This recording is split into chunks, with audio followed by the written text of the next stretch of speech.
ఓం శాంతి. మనమెంత పద్మాపదం భాగ్యశాలి ఆత్మలం. స్వయం భగవంతుడే మన పైన బలిహారం అవుతున్నారు. మనకి జన్మలో అవినాశి జ్ఞాన రత్నాల ఖజానాని ఇస్తున్నారు. మరి ఇప్పుడు మనం బాబా పైన బలిహారం అవుతే తర్వాత 21 జన్మల వారసత్వం బాబా నుండి లభిస్తుంది. బాబా ఈరోజు మురళిని హోల్సేల్గా రీటైల్గా 2 రకాలుగా చెప్పారు. రీటైల్ అంటే డీటెయిల్గా అన్ని విషయాలను వినిపించడం.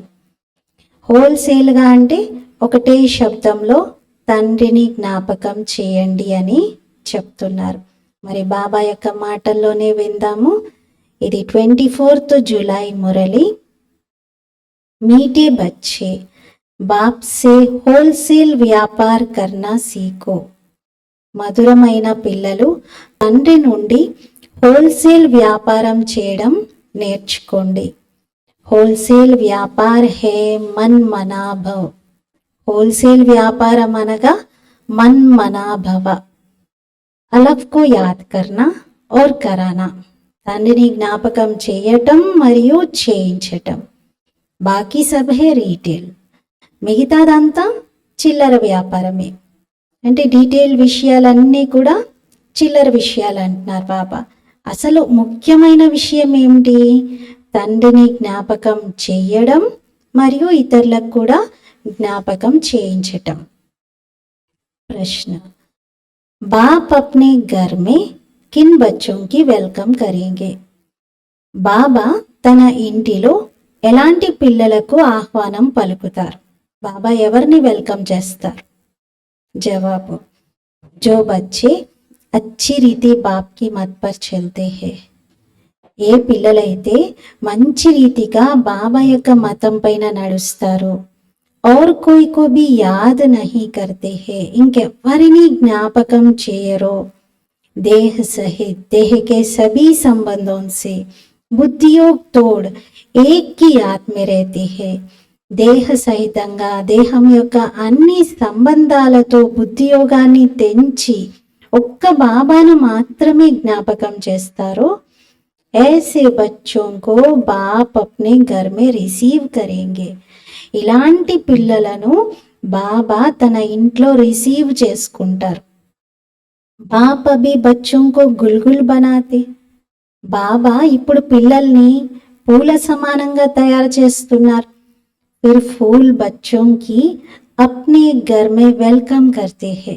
ఆ తర్వాత పుష్పాలుగా అయినటువంటి పిల్లలను తన ఇంటిలో వెల్కమ్ చేస్తారు. పరంధామం ఇంటిలో బాబా పుష్పాలుగా మారినటువంటి పిల్లల కోసం వెల్కమ్ చేస్తారు. ఓం శాంతి. పిల్లలు తమ తండ్రిని, ఇంటిని మరియు సుఖధామాన్ని జ్ఞాపకం చేయాలి. ఈ మూడిటి స్మృతిలో కూర్చోవాలి. ఆత్మ తండ్రిని జ్ఞాపకం చేస్తుంది. ఈ దుఃఖధామాన్ని ఇంకా మరిచిపోవాలి. తండ్రి మరియు పిల్లల యొక్క మధుర సంబంధం ఇది. ఇంత మధురమైన సంబంధము ఇంకే తండ్రిది ఉండదు. ఇంకెవరితోనూ ఇంత బ్యూటిఫుల్ రిలేషన్ ఉండదు. జనరల్గా ఎవరికైనా జీవితంలో ఏదైనా ఒక్క సంబంధం అదృష్టం కొలది మంచిగా లభిస్తుంది. ఆ సంబంధం ద్వారా వాళ్ళు ఎప్పుడూ దుఃఖాన్ని పొందకుండా ఉంటారు. కానీ అన్ని సంబంధాలు సుఖపెట్టేవిగా, అన్ని రకాల సంబంధాల్లోనూ సంతోషం, ఆనందం కలగడం ఈ అదృష్టం మనకి మాత్రమే ఉంది. ఎందుకంటే మన సర్వ సంబంధాలు ఒక్క భగవంతుడితో ఉన్నాయి. సంబంధం ఒకటేమో తండ్రితో, ఆ తర్వాత టీచర్ గురువుతో ఉంటుంది. ఇప్పుడైతే ఇక్కడ ముగ్గురు ఒక్కరిలోనే ఉన్నారు. ఈ విషయం బుద్ధిలో గుర్తుండాలి. ఇది సంతోషకరమైన విషయం కదా. ఒక్క తండ్రి మనకి లభించారు. వారు సహజమైన మార్గాన్ని తెలియజేస్తున్నారు. ఇప్పుడు తండ్రిని, శాంతిధామం మరియు సుఖధామాన్ని జ్ఞాపకం చేయండి. ఈ దుఃఖధామాన్ని మరిచిపోండి. నడుస్తూ తిరుగుతూ అన్ని కర్మలు చేయండి, కానీ బుద్ధిలో బాబా గుర్తుండాలి. ఇక్కడ మధుబన్లో అయితే మీకు ఎలాంటి వ్యాపార వ్యవహారాలు గుర్తే రావు. మీరిక్కడ ఇంట్లో కూర్చొని ఉన్నారు. ఇక్కడ కేవలం 3 అక్షరాలని జ్ఞాపకం చేయాలి. అంటే ఒకటే విషయం అసలు చెప్పాలి అంటే తండ్రిని జ్ఞాపకం చెయ్యాలి. తండ్రిని జ్ఞాపకం చేయడంతో సుఖధామం మరియు శాంతిధామం ఈ రెండిటి వారసత్వం గుర్తొస్తుంది. ఇచ్చేవాడైతే బాబా ఒక్కరే. జ్ఞాపకం చేయగానే సంతోషపు పాదరసం అలా పెరుగుతుంది. పిల్లలకు చాలా సంతోషం కలగాలి. మన సంతోషం చాలా పేరు ప్రసిద్ధి చెందింది అంటున్నారు. ఎందుకంటే బాబా ఎప్పుడు మన సంతోషాన్ని పాదరసం ఎలా అయితే టెంపరేచర్ని చూపిస్తుందో అలా మీ సంతోషపు పాదరసం కూడా చాలా హైగా అవ్వాలి అంటున్నారు తండ్రి స్మృతిలో. మరి పిల్లల బుద్ధిలో ఏమని ఉంది? బాబా మమ్మల్ని ఇంట్లో వెల్కమ్ చేస్తున్నారు, రిసీవ్ చేసుకుంటున్నారు అని. కానీ ఎవరిని రిసీవ్ చేసుకుంటారు బాబా?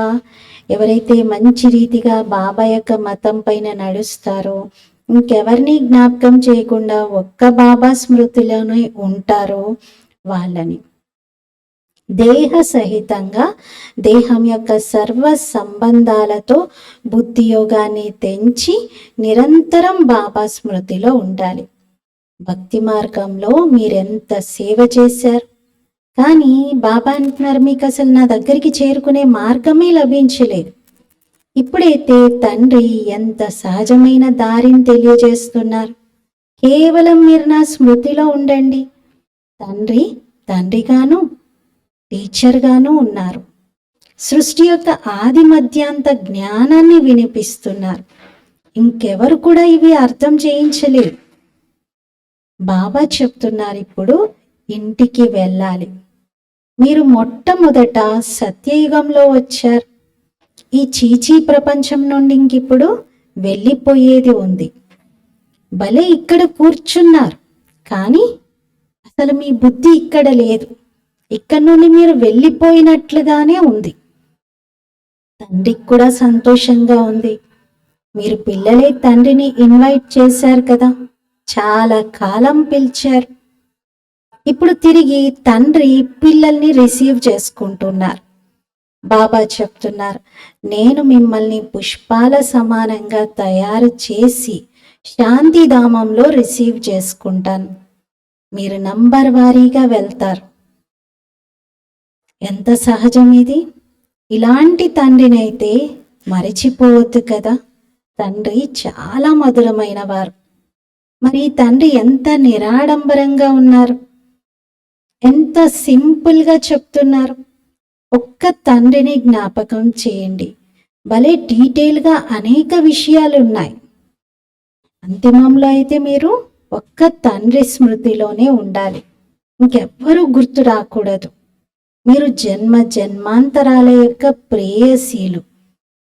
ఒక్క ప్రియుడైనటువంటి తండ్రికి మీరు గాయనం చేస్తూ వచ్చారు కదా, బాబా మీరు వచ్చినట్లయితే ఇంకా మేము మీ వారిగానే అవుతాం, ఇంకా మీరిప్పుడు రండి రండి అని పిలిచారు. బాబా సడన్గా వచ్చేసారు. బాబా అంటున్నారు, పిల్లలు మీరు నన్ను రమ్మన్నారు కదా, నేను వచ్చేసాను. మరి ఇప్పుడు నా ఒక్కరి వాడిగానే అవ్వాలి. మీరు నిశ్చయ బుద్ధి విజయంతి. విజయం పొందాల్సింది రావణుడి పైన, ఆ తర్వాత రామరాజ్యంలోకి రావాలి. కల్పకల్పం మీరు రావణుడి పైన విజయాన్ని పొందుతారు. మీరు బ్రాహ్మణులుగా అయ్యారు. మీరు రావణుడి పైన విజయాన్ని పొందుతున్నారు. రామరాజ్యం పైన మీకే హక్కు ఉంది. తండ్రిని గుర్తించడం, రామరాజ్యం యొక్క హక్కును పొందడం రెండు జరుగుతున్నాయి. ఇంకా మిగతాదంతా మీరు ఉన్నత పదవిని పొందేందుకు పురుషార్థం చెయ్యాలి. ఎందుకంటే విజయమాలలోకి రావాలి కదా. విజయమాల అయితే చాలా పెద్దది. రాజుగా అవుతే అన్నీ లభిస్తాయి. దాసదాసీలందరూ నంబర్ వారీగా తయారవుతారు. అందరూ ఒకేలాగైతే ఉండరు. కొందరు చాలా సమీపంగా ఉంటారు. కొందరు దాసదాసీలు రాజారాణి ఏది తింటే ఆ భండారా నుండి వాళ్ళు కూడా తింటారు. ఎందుకంటే రాజారాణి 36 రకాల వెరైటీలు తింటారు. అన్నీ పూర్తిగా తినలేరు కదా. వారు తిన్న తర్వాత మిగిలినదంతా దాసదాసీలకే లభిస్తుంది. పదంపతి అని రాజులను అంటారు, ప్రజలను పదంపతి అని అనరు. భలే అక్కడ ధనం యొక్క విలువ ఏమీ ఉండదు, అంటే ధనానికి లెక్క ఉండదు. కానీ దేవతలకు ఆ గుర్తుని ఇచ్చారు. దేవతల యొక్క ప్రతి అంగాన్ని పద్మంతో పోలుస్తారు. అలా చిహ్నాన్ని దేవతలకు చూపించారు. మీరెంత జ్ఞాపకం చేస్తే అంతగా సూర్యవంశంలోకి వస్తారు. కొత్త ప్రపంచంలో రావాలి కదా, మహారాజా మహారాణిగా అవ్వాలి. బాబా జ్ఞానాన్ని ఇస్తున్నారు, నరుని నుండి నారాయణుడిగా చేసే జ్ఞానం. దీనిని రాజయోగం అంటారు. ఇంకా భక్తి మార్గం యొక్క శాస్త్రాలైతే మీరు ఎన్నో చదివారు. అందరికంటే అధికంగా భక్తిని మీరే చేశారు. అందుకే బాబాను పొందుతున్నారు, బాబాను వచ్చి కలుసుకున్నారు. తండ్రి మార్గం అయితే చాలా సహజంగా, చాలా ఈజీగా చెప్తున్నారు. తండ్రిని జ్ఞాపకం చేయండి అని బాబా మాట్లాడే సమయంలో పిల్లలు పిల్లలు అంటూ అర్థం చేయిస్తారు. తండ్రి పిల్లలపైన బలిహారం అవుతున్నారు. వారసులుగా చేసుకున్నారు కాబట్టి మరి తండ్రి పిల్లలపైన బలిహారం అవుతారు. మీరేమన్నారు? బాబా మీరు వచ్చినట్లయితే మేము మీ పైన బలిహారం అవుతాము అన్నారు కదా. తనువు మనస్సు ధనం సహితంగా అన్ని రకాలుగా బలిహారం అవుతాము అన్నారు. మీరు ఒక్కసారి బలిహారం అవుతే బాబా మీ పైన 21 సార్లు బలిహారం అవుతారు, అంటే 21 జన్మల కోసం ఇస్తారు. తండ్రి పిల్లలకు గుర్తు చేయిస్తూ ఉన్నారు. పిల్లలు, మీరు వాగ్దానం చేశారు, మీరు నాకు మాట ఇచ్చారు, మీరు వచ్చినట్లయితే మేము మీ పైన బలిహారం అవుతాము అని. మరి అర్థమవుతుంది కదా. పిల్లలందరూ నంబర్ వారి పురుషార్థం అనుసారంగా తమ తమ భాగ్యాన్ని తీసుకోవడానికి వచ్చారు. తండ్రి చెప్తున్నారు, మధురమైన పిల్లలు, విశ్వరాజ్య భాగ్యమే మీ ఆస్తి అని. మరి ఇప్పుడు ఎంత కావాలనుకుంటే అంత పురుషార్థం చేసి ఆ ఆస్తిని తీసుకోండి. ఎంత పురుషార్థం చేస్తే అంత ఉన్నత పదవి లభిస్తుంది. నెంబర్ 1గా ఉన్నవారు నెంబర్ లాస్ట్లోకి వచ్చారు. నెంబర్ 1లో మళ్ళీ వెళ్ళాలి. మొత్తం ఆధారం అంతా పురుషార్థం పైనే ఉంది. తండ్రి పిల్లల్ని తీసుకెళ్లేందుకే వచ్చారు. ఇప్పుడు స్వయాన్ని ఆత్మగా భావించి తండ్రిని జ్ఞాపకం చేయండి.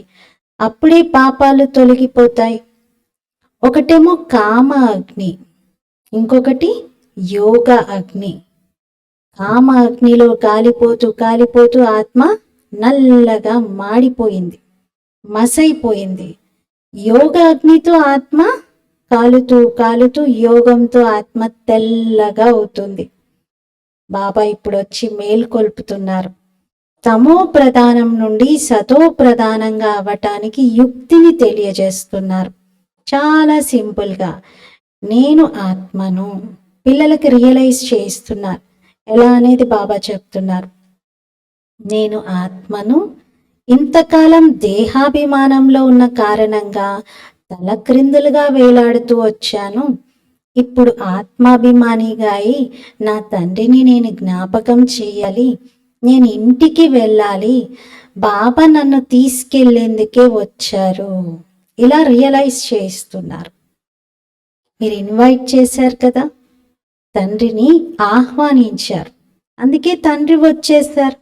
పతితులను పావనంగా చేసి పండగ గైడ్గా అయి ఆత్మలందరినీ తీసుకెళ్తున్నారు. ఆత్మని ఈ యాత్రలో వెళ్ళాలి. శరీరం అయితే మన తోడుగా వచ్చేది లేదు, మన దగ్గరున్న ఇంకే వస్తువులు కూడా రా. ఆత్మని ఈ యాత్ర చెయ్యాలి. మీరు పాండవ సాంప్రదాయులు. పాండవులకు రాజ్యం లేదు, కౌరవులది రాజ్యం ఉండేది. ఇక్కడైతే ఇప్పుడు రాజ్యమంతా సమాప్తమైపోయింది. ఇప్పుడు భారతదేశానికి ఎలాంటి దుస్థితి పట్టిందో చూడండి. మీరు పూజ్యులుగా విశ్వానికి యజమానిగా ఉండేవారు, ఇప్పుడు పూజారిగా అయ్యారు. ఇంకా విశ్వానికి యజమానిగా మీరు తప్ప ఇతరులెవ్వరూ అవ్వరు. దేవీ దేవతలు మాత్రమే విశ్వానికి యజమానిగా అవుతారు. అందరూ విశ్వంలో శాంతి ఏర్పడాలి అంటారు. మీరు అడగండి, విశ్వంలో శాంతి అని దేన్ని అంటున్నారు? విశ్వంలో శాంతి ఏర్పడటము అంటే మీ ఉద్దేశంలో ఏంటి? అసలు ఒకప్పుడు ఈ విశ్వంలో శాంతి ఉండేదా? వరల్డ్ హిస్టరీ జాగ్రఫీ ఇప్పుడు రిపీట్ అవుతుంది, మరి చక్రం తిరుగుతూ ఉంది. మీరు చెప్పండి, ఒకప్పుడు విశ్వంలో ఏ సమయంలో అంటే ఏ యుగంలో శాంతి ఉండేదని మీరు భావిస్తున్నారు? మీకు ఎలాంటి శాంతి కావాలి అని అడగండి. వాళ్ళకైతే ఏమీ తెలియదు, అసలు శాంతి డెఫినేషనే తెలియదు. చాలామంది అసలు శాంతి అంటే ఏమి శబ్దాలు లేకుండా సైలెన్స్గా ఉండటము, నిశ్శబ్దంగా ఉండడము అనుకుంటారు. కానీ బాబా మనకి శాంతి యొక్క అర్థాన్ని తెలియజేశారు. విశ్వంలో, స్వర్గంలో, లక్ష్మీనారాయణల రాజ్యంలో శాంతి ఉండేది. దానిని ప్యారడైజ్ అంటారు. క్రిస్టియన్స్ క్రైస్ట్కి పూర్వం 3000 సంవత్సరాల క్రితం ప్యారడైజ్ ఉండేది అని చెప్తారు. వారి బుద్ధి పారసంగానూ అవ్వదు, అంతరాతి బుద్ధిగానూ అవ్వదు. భారతవాసీలే పారస బుద్ధిగా, రాతి బుద్ధిగా అవుతారు. కొత్త ప్రపంచాన్ని హెవెన్ అంటారు, పాతదాన్నైతే హెవెన్ అని అనరు. పిల్లలకి తండ్రి హెల్ మరియు హెవెన్ రెండిటి రహస్యాన్ని అర్థం చేయిస్తున్నారు. ఇవన్నీ రీటైల్ విషయాలు. రీటైల్ అంటే డీటెయిల్గా చెప్తున్న విషయాలు. హోల్సేల్లో అయితే బాబా ఒకటే అక్షరం, ఒకటే విషయం చెప్తారు, తండ్రిని నిరంతరం జ్ఞాపకం చేయండి. తండ్రి అనంతమైన వారసత్వాన్ని ఇస్తున్నారు. ఇది పాత విషయం.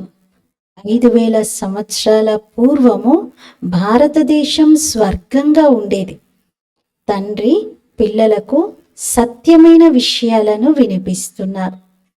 సత్యనారాయణ కథ, మూడో నేత్రం యొక్క కథ, అమర కథ ఇవన్నీ ప్రసిద్ధమై ఉన్నాయి. మీకు 3వ నేత్రం లభిస్తుంది జ్ఞానం ద్వారా. దీనినే తీజ్రీకి కథ అంటారు, అంటే 3వ నేత్రం లభిస్తుంది అని అర్థం. అక్కడైతే భక్తిలో పుస్తకమే తయారు చేశారు. ఇప్పుడు బాబా పిల్లలకు అన్ని విషయాలను మంచి రీతిగా అర్థం చేయిస్తున్నారు. రీటైల్ మరియు హోల్సేల్ రెండు ఉంటాయి కదా. ఇంత జ్ఞానం వినిపిస్తూ ఉన్నారు బాబా. మరి జ్ఞానాన్నంతా సముద్రాలన్నింటినీ సిరగా చేసి రాసిన తరగదు. ఇవన్నీ రీటైల్ విషయాలు, అంటే చాలా డీటెయిల్గా, చాలా విస్తారంగా బాబా తెలియజేస్తున్న విషయాలు. హోల్సేల్లో బాబా ఒకటే విషయం చెప్తారు, మన్మనాభవ. ఇది ఒకటే పదం ఉంది. అర్థమైతే మీకు తెలిసింది కదా. ఇంకెవరు కూడా మన్మనాభవ అర్థాన్ని చెప్పలేరు. బాబా ఏమీ సంస్కృతంలో జ్ఞానం ఇవ్వట్లేదు. వాళ్ళైతే ఏ రాజు ఉంటే ఆ రాజు యొక్క భాషను నడిపిస్తూ ఉంటారు. మన భాష అయితే ఇక్కడ హిందీనే. మళ్ళీ సంస్కృతం ఎందుకు నేర్చుకోవడం, దానిలో ధనం ఖర్చు చేయడం ఎందుకు? మీ వద్ద ఎవరు వచ్చినా వారికి తండ్రి చెప్తున్నారు, నన్ను జ్ఞాపకం చేయండి, అప్పుడు శాంతిధామం, సుఖధామం యొక్క వారసత్వం లభిస్తుంది అని ఈ విషయం చెప్పాలి. ఇది అర్థం చేసుకోవాలి అనుకుంటే మీరు కూర్చోండి అని చెప్పాలి. అలా వివరంగా వారికి అప్పుడు జ్ఞానాన్ని వినిపించాలి. ఇంకా ఎవరైతే అస్సలు ఇంట్రెస్ట్ చూపించారో వాళ్ళకి ఒక్క విషయమైనా తప్పనిసరిగా చెప్పాలి, పరమాత్మ తండ్రిని జ్ఞాపకం చేయండి, ఎందుకంటే వారే స్వయంగా చెప్తున్నారు, నా స్మృతిలో ఉంటే నా వారసత్వం మీకు లభిస్తుంది అని వినిపించాలి. ఎందుకంటే తండ్రి కదా వారసత్వం ఇచ్చేది. తండ్రిని జ్ఞాపకం చేయాలి. అప్పుడే పాపాలు నశిస్తాయి, పవిత్రంగా అయి శాంతిధామానికి వెళ్తాం. శాంతి దేవా అని అంటారు కదా, బాబానే శాంతి సాగరుడు, వారినే జ్ఞాపకం చేయాలి. బాబా స్వర్గ స్థాపన చేస్తున్నారు. మరి ఆ స్వర్గం ఇక్కడే ఉంటుంది, ఎక్కడో పైన ఆకాశంలో కాదు, సూక్ష్మవతనంలో ఏమీ లేదు.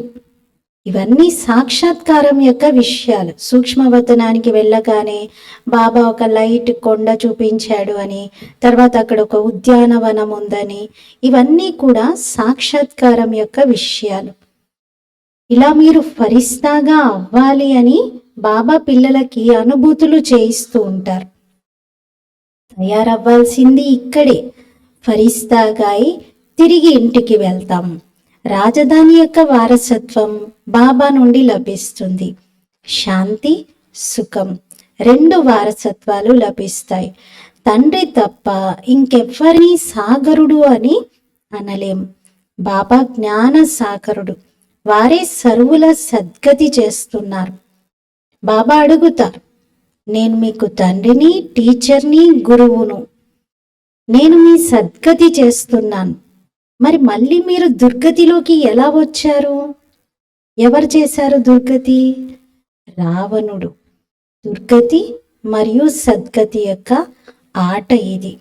కొందరు కన్ఫ్యూజ్ అవుతూ ఉంటారు. అలాంటప్పుడు మీరు అడగవచ్చు. ఏదైనా అర్థం కాకపోతే తప్పనిసరిగా అడిగి తెలుసుకోవాలి. భక్తి మార్గంలో అయితే ఎన్ని ప్రశ్నలు ఉత్పన్నమవుతూ ఉంటాయి. జ్ఞాన మార్గంలో అసలు ప్రశ్నలేమీ ఉండవు. శాస్త్రాల్లో అయితే శివబాబా నుండి దేవతల వరకు అందరినీ నిందిస్తూనే వచ్చారు, ఎవరిని వదిలిపెట్టలేదు. ఇది డ్రామా తయారై ఉంది, మళ్ళీ రిపీట్ అవుతుంది. ఈ తప్పులు మళ్ళీ నెక్స్ట్ టైం కూడా చేస్తారు. బాబా చెప్తున్నారు, దేవి దేవతా ధర్మము చాలా సుఖాన్ని కలిగించేది, మళ్ళీ దుఃఖమే అక్కడ ఉండదు. బాబా మనల్ని చాలా తెలివైన వారిగా తయారు చేస్తున్నారు. లక్ష్మీనారాయణులు అందరికంటే వివేకవంతులు, అందుకే విశ్వానికి యజమానిగా అయ్యారు, విశ్వం పైన పరిపాలన చేయగలిగారు.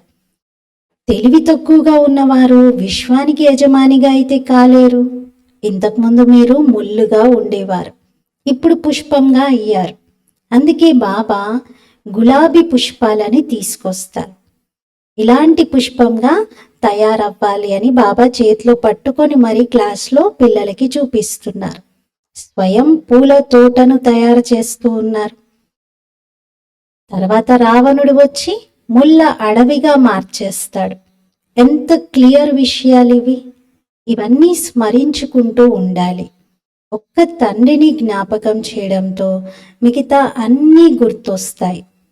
తండ్రి నుండి వారసత్వం లభిస్తుంది. ఇది చాలా భారీ సంపద. శాంతి యొక్క వారసత్వము లభిస్తుంది, ఎందుకంటే శాంతి సాగరుడు బాబానే. లౌకిక తండ్రికైతే ఇలాంటి మహిమ చేయడం జరగదు. శ్రీకృష్ణుడు అందరికంటే ప్రియమైన వాడు. మొట్టమొదటి జన్మ వారిదే. సత్యయుగంలో యోగ బలంతో జన్మ తీసుకునేటువంటిది మొట్టమొదట శ్రీకృష్ణుడే. అందుకే అందరూ వారిని చాలా ప్రేమిస్తారు. తండ్రి పిల్లలకు మొత్తం ఇంటి యొక్క సమాచారాన్ని ఇస్తున్నారు. బాబా పక్కా వ్యాపారస్తుడు. అతి కష్టంగా ఎవరో కొద్ది మందే ఈ వ్యాపారం చేయగలుగుతారు. హోల్సేల్ వ్యాపారము కొందరిది కష్టంగా అవుతుంది.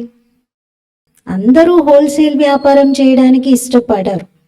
మీరు హోల్సేల్ వ్యాపారస్తులు, తండ్రిని జ్ఞాపకం చేస్తూ ఉన్నారు. కొందరు రీటైల్లో ఒప్పందం చేసుకొని మళ్ళీ మర్చిపోతారు. బాబా చెప్తున్నారు, నిరంతరం నన్ను జ్ఞాపకం చేస్తూ ఉండండి. వారసత్వం లభించింది అంటే ఇంకా జ్ఞాపకం చేసే అవసరమే ఉండదు.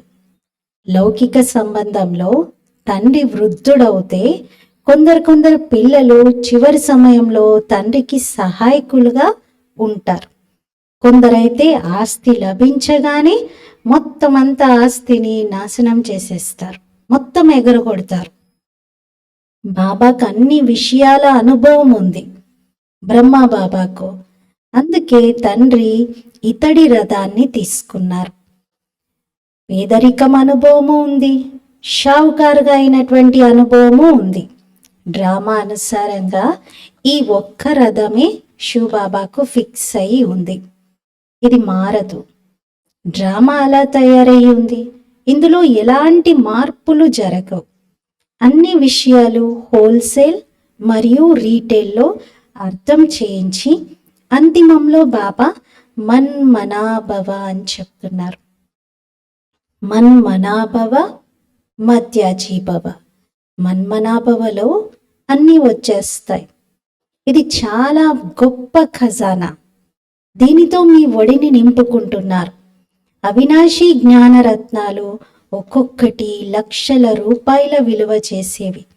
మీరు పద్మాపదం భాగ్యశాలిగా అవుతున్నారు. బాబా అయితే సంతోషానికి, సంతోషం లేకపోవటానికి 2 రకాల స్థితులకు అతీతంగా ఉంటారు. సాక్షిగా ఈ డ్రామాను చూస్తూ ఉంటారు. మీరు పాత్ర వహిస్తూ ఉన్నారు. నేను పాత్రను కూడా సాక్షిగా వహిస్తూ ఉంటాను. జన్మ మరణాల్లోకి రాను, ఇంకా అందరినీ విడిపిస్తాను అంటున్నారు. మోక్షమైతే దొరకదు, కానీ దుఃఖపు బంధనాల నుండి విడిపిస్తా. ఇంకెవరూ కూడా ఇలా బాబా సమానంగా జన్మ మరణాల్లో రాకుండా ఉండలేరు. ఇంకెవరికి మోక్షం అనేదే ఉండదు.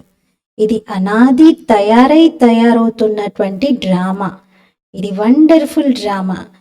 చిన్న ఆత్మలో ఎంత పాత్ర నిండి ఉంది. ఇది అవినాశీ డ్రామా, ఎప్పుడు వినాశనం అవ్వదు. अच्छा, मीठे मीठे सिकीलते बच्चों प्रति मात पिता बाप दादा का दिल व जान सिक व प्रेम से सर्विसेबल बच्चों को नंबरवार पुरुषार्थ अनुसार याद, प्यार और गुड मॉर्निंग. रूहानी बाप की रूहानी बच्चों को నమస్తే. బాబా ఈరోజు ప్రియ స్మృతులను హృదయపూర్వకంగా తన ప్రాణానికి ప్రాణంగా ఉన్నటువంటి ప్రియాతి ప్రియమైనటువంటి పిల్లలకు, సమీపమైన పిల్లలకు, సర్వీసేబుల్ పిల్లలకు నంబర్ వారీ పురుషార్థం అనుసారంగా తెలియజేస్తున్నారు. हम रूहानी बच्चों की रूहानी बाप दादा को याद, प्यार, गुड मॉर्निंग और नमस्ते. मेरा बाबा मीठा बाबा, प्यारा बाबा, शुक्रिया बाबा. ధారణ కొరకు ముఖ్య సారం. ఫస్ట్ పాయింట్, ఎలాగైతే తండ్రి పిల్లలపైన బలిహారం అవుతున్నారు, అలాగే తనువు, మనస్సు, ధనం సహితంగా ఒక్కసారి బాబా పైన పూర్తిగా బలిహారమై 21 జన్మల వారసత్వాన్ని తీసుకోవాలి. సెకండ్ పాయింట్, బాబా ఏదైతే అవినాశి అమూల్యమైన ఖజానాని ఇస్తున్నారో దానితో తన జోలిని సదా నింపుకొని ఉంచుకోవాలి. సదా ఇదే సంతోషము లేక నశాలో ఉండాలి. మేము పద్మాపదం భాగ్యశాలిమి అని. ఫస్ట్ పాయింట్లో ఏం చెప్తున్నారు బాబా? పిల్లలు, మీరు నా పైన బలిహారం అవ్వండి. ఈ ఒక్క జన్మ, నేను 21 జన్మలు మీ పైన బలిహారం అవుతాను, మీకు వారసత్వాన్ని ఇస్తాను. సెకండ్ పాయింట్లో బాబా మనకి మన భాగ్యాన్ని గుర్తు చేయిస్తూ ఉన్నారు. అవినాశి ఖజానా నింపుకుంటున్నారు. మీరు చాలా సంతోషంలో, నశాలో ఉండాలి అంటున్నారు. వరదాన్, ब्राह्मण जीवन की प्रॉपर्टी और पर्सनालिटी का अनुभव करने और कराने वाली विशेष आत्मा भव. బ్రాహ్మణ జీవితం యొక్క ప్రాపర్టీ మరియు పర్సనాలిటీ అంటే బ్రాహ్మణ జీవితం యొక్క ఆస్తి మరియు వ్యక్తిత్వం యొక్క అనుభవం చేసుకుంటూ చేయించేటువంటి విశేష ఆత్మాభవ. బ్రాహ్మణ జీవితం యొక్క ఆస్తిని మరియు వ్యక్తిత్వాన్ని అనుభవం చేసుకుంటూ ఇతరులకు చేయించేటువంటి విశేష ఆత్మాభవ. వివరణ, బాప్ దాదా బ్రాహ్మణ పిల్లలందరికీ స్మృతి చేయిస్తూ ఉన్నారు. మీరు బ్రాహ్మణులుగా అయ్యారు, అహోభాగ్యం. కానీ బ్రాహ్మణ జీవితం యొక్క వారసత్వము ప్రాపర్టీ, సంతుష్టత. బ్రాహ్మణ జీవితం యొక్క ప్రాపర్టీ అంటే ఆస్తి, సంతుష్టత. మరియు బ్రాహ్మణ జీవితం యొక్క వ్యక్తిత్వము ప్రసన్నత. ఈ అనుభవంతో మీరెప్పుడూ వంచితులుగా అవ్వకూడదు. మీరు అధికారీలు. దాత, వరదాత ఓపెన్ హార్ట్తో అంటే హృదయపూర్వకంగా, విశాలమైన హృదయంతో ప్రాప్తుల ఖజానాలను మీకు ఇస్తూ ఉన్నారు. మరి వీటిని అనుభవంలోకి తీసుకురండి మరియు ఇతరులను కూడా అనుభవిగా తయారు చేయండి. అప్పుడే విశేష ఆత్మ అని అంటారు. ఈ బ్రాహ్మణ జీవితం యొక్క ప్రాపర్టీ అంటే బాబా ఇస్తున్నటువంటి గొప్ప ఆస్తి సంతుష్టత, మరియు మన వ్యక్తిత్వమేమో ప్రసన్నత. ఈ రెండిటిని మనం అనుభవం చేసుకుంటూ అందరికీ చేయిస్తూ ఉండాలి. అప్పుడే విశేష ఆత్మ అని అంటారు. సంతుష్టంగా ఉండటం, ప్రసన్నంగా ఉండటం.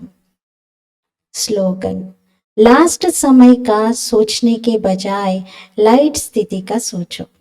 అంతిమ సమయం గురించి ఆలోచించే బదులుగా అంతిమ స్థితి గురించి ఆలోచించండి. అంతిమ సమయం ఎప్పుడు వస్తుంది, ఇంకెంతకాలం ఉంది, ఎన్ని సంవత్సరాలు ఉంది, ఇది ఆలోచించొద్దు. నా అంతిమ స్థితి ఎలా ఉండాలి, నేను చివరి క్షణం ఈ భూమిపైన నా పాత్రలన్నింటినీ పూర్తి చేసుకొని వెళ్ళిపోయేటప్పుడు నేను ఎలాంటి స్థితిలో వెళ్ళాలి, ఇది ఆలోచించుకోవాలి. సూరజ్పై ఎప్పుడు మనకి ఒక హింట్ ఇస్తూ వచ్చారు బాబా మిలన్స్ టైంలో.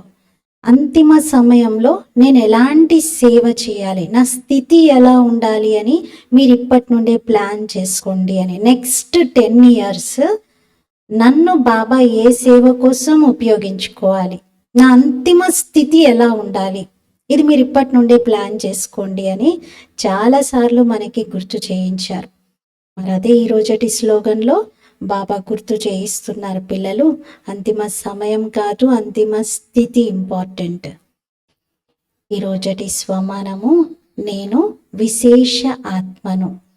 విశేష ఆత్మ యొక్క లక్షణాలు బాబా చెప్పారు. మీరు సంతుష్టత యొక్క ఆస్తిని నిండుగా సంపన్నంగా చేసుకుంటూ ప్రసన్నత యొక్క పర్సనాలిటీతో ఉండాలి అని.